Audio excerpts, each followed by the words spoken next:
Hey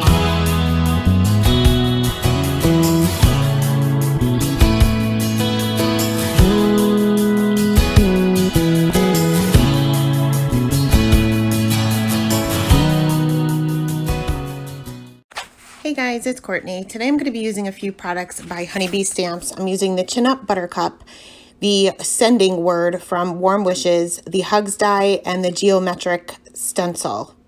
Geometric Background Stencil, I think it's called. So I'm working on a piece of Nina Solar White 80-pound cardstock here, and I have all of my masks pre-cut from Simon Says Stamp masking paper, and I'm going to go ahead and start stamping my images towards the bottom of my card panel with Blackout ink by Ink on 3. And honestly, I didn't have in mind any kind of particular placement with this. I just kind of started stamping. I am masking out each and every one of the images as I go along. Like I said, I am using Simon Says Stamp masking paper here. You will want to make sure for this particular technique that you are using a masking paper that is pretty tacky. So I find that the Simon brand is tacky enough where it's going to hold, but it's not too tacky where it's going to tear your paper when you rip up your masks. So I stamped out one of the leaves there, masked that out, and now I'm going to just continue stamping all of my images out. I'm pretty much going to be taking up the entire bottom portion of the card. Now this video is part of the 3,000 subscriber YouTube hop, so all of the information for that will be linked below, so you can check out some of the other designers that are a part of it. It is a friendship theme, so it's kind of just a fun way to celebrate 3,000 subscribers. So once I had all of my stamping and masking complete here, I am going to stamp out a couple more of these little teeny tiny leaves and mask those out as well. I'm going to be using the stencil, or no, I lie. First, I'm going to be doing the ink blending. So I'm going to be working on a piece of scrap paper here, and I'm going to be using a whole bunch of Distress Oxide inks to create my background. Now for this particular technique that we're going to be doing today, it's best to use bright or dark colors just so that everything kind of shows up in the end, and you'll see why in a minute. So I'm going to start off with the Dusty Concord towards the top and then move on to the Seedless Preserve and kind of work my way down. You'll see that I'm not getting all that great of a blend the first time around, but I kind of add my Distress Oxide ink, so I do my ink blending similar to the way I color with my Copics. I lay everything down and then I worry about blending everything out. So once I get down towards the bottom with this carved pumpkin, then I'll work my way back up and make sure that each color is blended with the color next to it. When you do a technique like this where you're using multiple colors, just make sure that the two colors that you're putting next to one another are going to naturally blend. So you're not going to want to put like a blue and a yellow or orange next to each other because they're just not going to blend very nicely. So you'll see that sometimes I'm adding a little bit more ink to my ink blending tool, and other times I'm not. I'm kind of just going in with whatever ink is left over just to make sure that my colors are blending and not necessarily adding all that much ink. You will want to make sure that your paper is completely saturated with the ink. You're not going to want to have any white spots showing through. So once all of my ink blending was finally complete, now we'll actually bring out the stencil. So what I typically do is I lay my card panel flat down onto the stencil, and then I'm going to be using some Post-it note tape just to tape all four sides down so my stencil doesn't shift while I'm adding the next layer. In this case, it's just going to be water. So I have two paper towels here. One is wet and one is dry. And I'm using another ink blending tool here, but this foam is completely clean. It's new. So I'm dabbing that onto my wet paper towel, then just dabbing it onto the dry paper towel so that it's not too soaked, and then just dabbing that onto my card panel.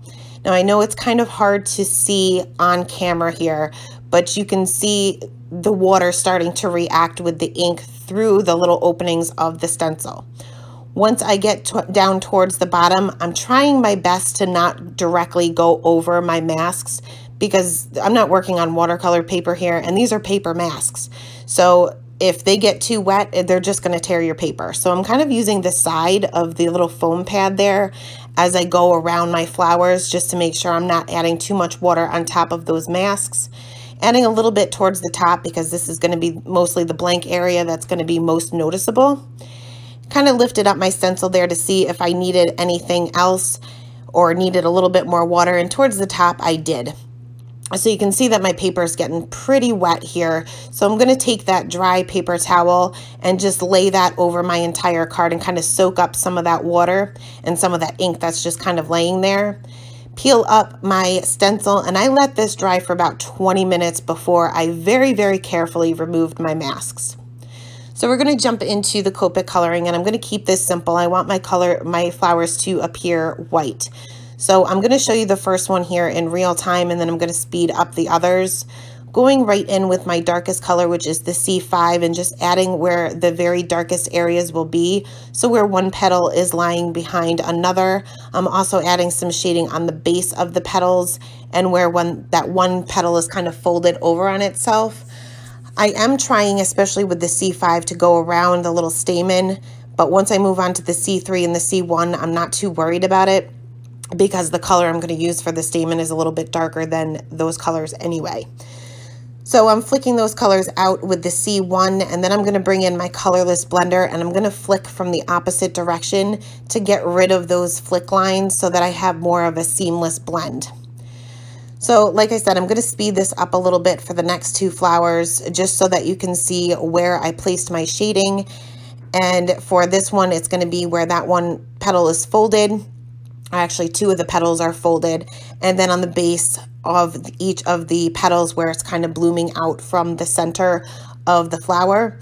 Again, flicking that out with the C3, flicking that out even further with the C1, and then finally going in with the colorless blender to get rid of those flicks. You can certainly leave the flicks there if that's the look you're going for, but for this particular card, I just wanted it to be just a little more seamless. For this next flower that's completely open, again, just putting some shading on the base or in the center of the flower, and then where each one of the petals is kind of curved in, I guess. It's like a wavy line, but where it goes indented in the petal, that's where I'm placing a little V with my darkest color, and each time I will make that V a little bit longer and a little bit wider as I go down to the C3 and the C1, and this will just give the petals some movement or some shape to them. Finally going in with that colorless blender, and I'm not going to show you this last flower because I colored that the same way as I did the first. For the centers of the flower, I'm just going to go in with a solid color here. There's really not any room to do any kind of shading. You can certainly use a white gel pen here, but being my flowers were so light to begin with, I felt that if I used a white gel pen, you weren't really going to see all of them, especially in those lighter areas. So we'll move on to the leaves and the stems, and I'm going to be using some G markers naturally. And I'm going to start off with my lightest color here. For my grays, I typically start with my darkest color just because they blend so nicely. But usually for any other color, I will start with my lightest color to get my areas mapped out where I want my darkest areas to be, and also to get that paper saturated. So for the stems, it's going to be on right below where the flower is, and then coming up from the bottom of the card. For the two little leaves, I'm just doing a little bit of shading right there in the center and kind of working my way up towards the base of it. For this little curvy leaf here, I'm kind of just going with the lines of the image itself, and then where the one part of the leaf is kind of behind the other part, if that makes any sense at all. I'm just creating a shadow there, and that was all with my darkest color. So I'm using that pretty sparingly. Next, going in with the G46, and I'm just going to extend all of those areas out a little bit further. Doing that same thing with the G24, extending everything out, just leaving a very small area for my highlight color, which would normally be a G21, but I still have not gotten refills. So I'm going to use the G82, which is a very similar color and does blend well with this color combination. So once all of my coloring was complete, we're going to go ahead and move on to the sentiment. So I'm going to use the Hugs die, and I'm just using 2 of the layers here. I cut out the word with black cardstock and the outline or the shadow with white cardstock. I am going to take that scrap piece of black that I had used, treat that with my anti-static tool, and I'm just stamping out the word sending from the Warm Wishes stamp set with Versamark ink. I'll sprinkle on some Hero Arts white embossing powder, and then I will go ahead and heat set that.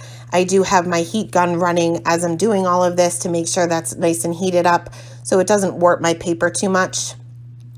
Gonna bring out my tonic trimmer to trim this down into a little sentiment strip that will go above my die cut word.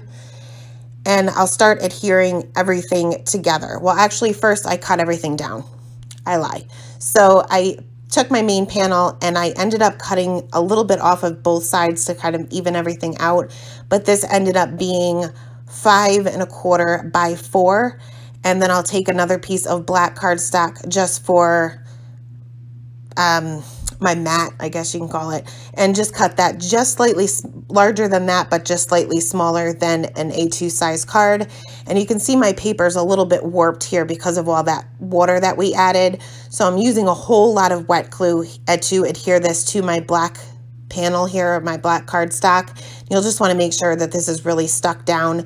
You can even put this under something heavy for a little bit to kind of flatten everything and make sure that everything is stuck down. You can see that top right hand corner kind of was lifting up there.